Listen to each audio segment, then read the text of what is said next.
খতিব মুফতি আব্দুল মালেক। আপনারা এটাও দেখেছেন যে জানাজার আগ মুহূর্তে দলের স্থায়ী কমিটির সদস্য নজরুল ইসলাম খান বেগম খালেদা জিয়ার সংক্ষিপ্ত জীবনী পাঠ করে শুনিয়েছেন এবং তিনি কিছুটা আবেগ আপ্লুত হয়ে পড়েছিলেন এবং সেটাই স্বাভাবিক।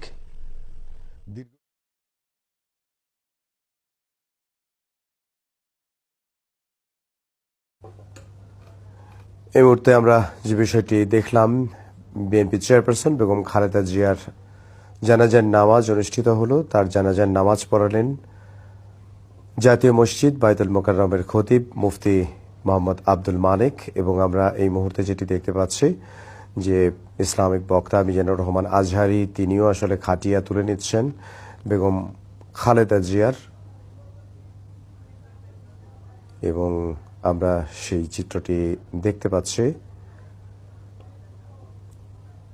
তিনবারের প্রধানমন্ত্রী, বাংলাদেশের প্রথম নারী প্রধানমন্ত্রী, তার মরদেহ এই মুহূর্তে নিয়ে যাওয়া হবে শেরেবাংলা নগরে শহীদ রাষ্ট্রপতি জিয়াউর রহমানের মাজারে।